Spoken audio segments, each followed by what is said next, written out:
زمونږ دلته وزیر اعظم په شانګله کې تقریر کوو وایي زه به خپلې کپړې خرڅې کړم خو تاسو له به وړه والم هغه ظالم دا نه پوهېږي چې زه به خپلې کپړې خرڅې کړم خو دا یې راته ویلو چې ستاسو کپړې به وباسم او ستاسو کپړې به خرڅوم هغه مولوي صاحب څه شو کم مولوي صاحب چې به راوتو او به ویې چې زه د مهنګایۍ خلاف احتجاج کوم تاسو ما ته دا ووایئ چې آیا د پاکستان تحریک انصاف په حکومت کې لوډ شیډینګ و پاکستان تحریک انصاف په پالیسیانو د عمران خان په شخصیت باندې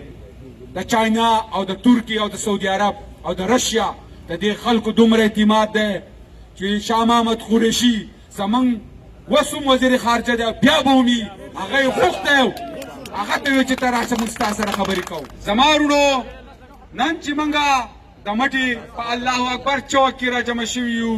دا موږ د یو مقصد دپاره او د یو جهاد دپاره راجمع شوي یو ځکه تاسو ټولو ته پته ده کله چې د امریکې په وینا دا امپورټډ حکومت په موږ باندې مسلط شو او خان صاحب د اقتدار نه بهر شو د هغې نه مخکې به په پاکستان کې چې کومې ټولې پارټیانې دي هغه کو جمعیت علماء اسلام ده هغه کو پاکستان پیپلز پارټي ده هغه کو پاکستان مسلم لیگ نون ده او داسې نورې ټولې کومې پارټیانې چې دي دا ټولې راجمع شوي وې نو به همیشه د پاکستان تحریک انصاف او د خان صاحب په خلاف به راوتو چېرې مهنګایي زیاته شوه او موږ به د مهنګایۍ خلاف احتجاج کوو نو زه دغه خلکو ته وایم چې دغه خلک څه شو هغه مولوي صاحب څه شو کم مولوي صاحب چې به راوتو او به ویې چې زه د مهنګایۍ خلاف احتجاج کوم تاسو ما ته دا وګورئ د تحصیل مټې غیور عوامو زما د زړګي سرانو ما ته دا ووایئ چې په 2 میاشتو کې دا ګراني کم طرف ته لاړه تاسو ما ته دا ووایئ چې آیا د پاکستان تحریک انصاف په حکومت کې لوډ شیډینګ و لوډ شیډینګ کله چې پاکستان تحریک انصاف د حکومت نه بهر شو لوډ شیډینګ شروع شو تاسو ټول پې کوئ او په 24 घंटों کې 16 घंटे لوډ شیډینګ کېږي पेट्रोल کم حد ته وختو ډیزل کم حد ته وختو بجلی کم حد ته وخته وړه کم حد ته وختو غوړي کم حد ته وختو ځکه دغې غټو خلکو ته پته نشته ځکه چې د بلاول په شان چې سړی وایي چې ټماټر په درزنونو خرڅېږي نو چې سړی وایي چې هلته دا پته ده چې ټماټر په کیلو دغه په درزنونه دي خان صاحب دا خبره کړې وه چې زما د قوم مشرانو کشرانو همزولو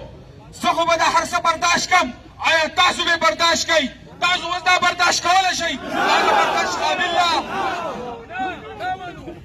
بل زه به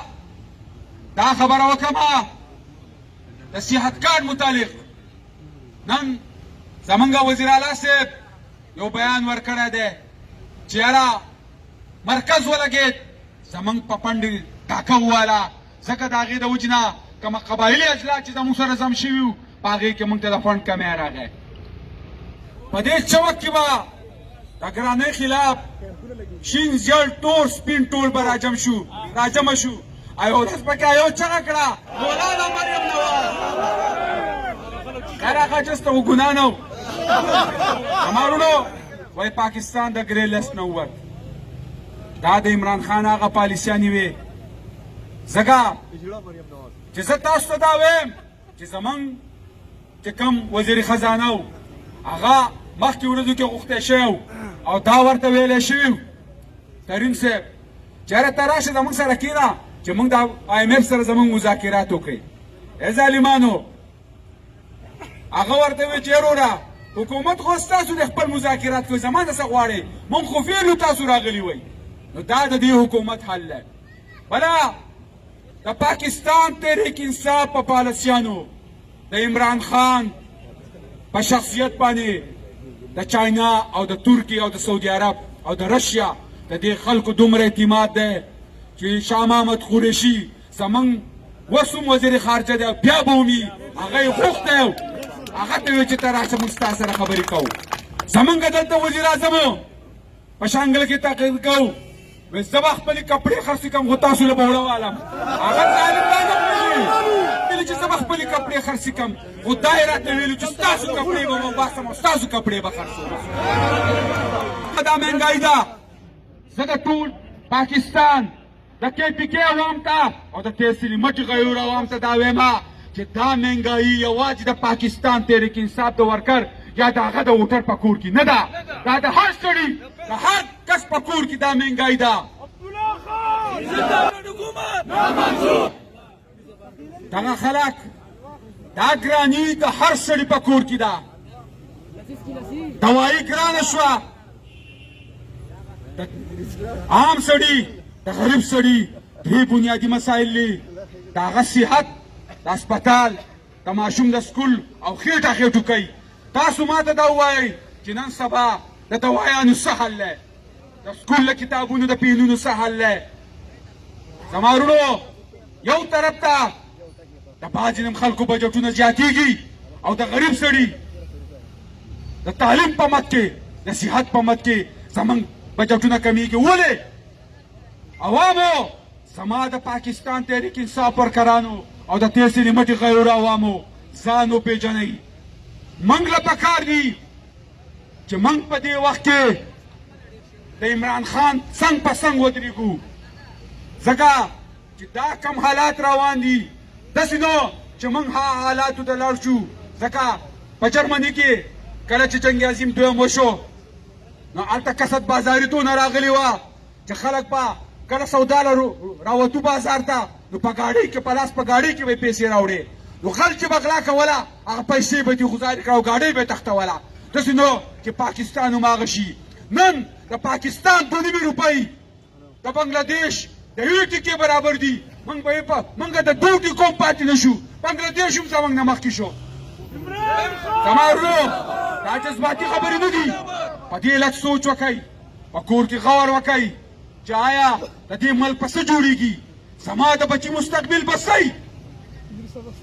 د حالات چې کوم روان دي شهباز شریف بل زمونږ هغه اشنننا وزیر خارجه زمونږ مولوي صاحب دا چې ټول ناست دي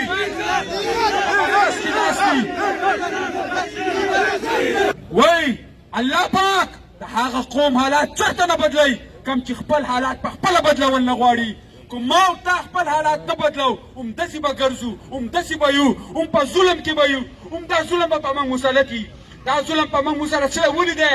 زموږ اعمال دي خو اعمالو نه مخکې په خپل ګریوان کې سر درد نه کوي آیا موږ چېرته د ظالم لاس نیولی دی موږ د ظالم خلاف کړي ده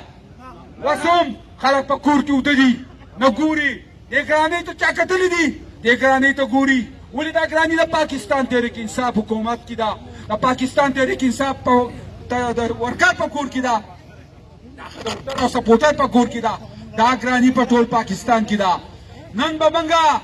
دا خبره کوو چې موږ د پاکستان تحریک انصاف او د عمران خان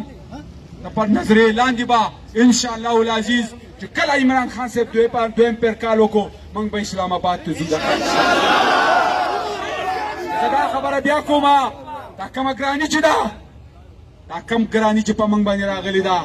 زما وروڼو په خپل ګریوان کې هم سر دن نه کوي سوچ هم وکئ زه د تحصیلي مټې ټول عوام ته وایم چې سوچ وکئ داسې نه چې سبا یې راپسې بیا لور راغستی زموږ د قوم دا حالات دي چې کله پېټرول ګرانېږي موږ پسې ټپکې ویسو موږ پسې موټر سایکل بوځو جاره موږ خپل ګاډي په وخت ډک کړو وروره ته احتجاج نه ولې نه راوځې یو ورځ به ته ټانکې ډکه کړې سبا به بیا ته څه کې زه دا ته وایم چې ځان بدل کړو وروڼو ځان وپېژنئ که موږ خپل حق ونه پېژن موږ خپل حق ونه پېژن او موږ د خپل حق وانه غست دا موږ له هېڅوک نه راکوي او موږ باندې به هم دغه شان د عمران خان د امریکې دا پټوان په موږ باندې مسلط دي زه تاسو ټولو ته وایم چې دا جنګ یوازې د پاکستان تحریک انصاف د ورکر یا د عمران خان نه دی دا د محمود خان جنګ نه دی دا د ټول قوم جنګ دی دا زموږ د ازادۍ جنګ دی یو ازادي موږ په 1947 کې اخیستې وه د محمد علي جناح په قیادت کې او دویمه به ازادي به انشاءالله العزیز موږ د خان صاحب د عمران خان په قیادت کې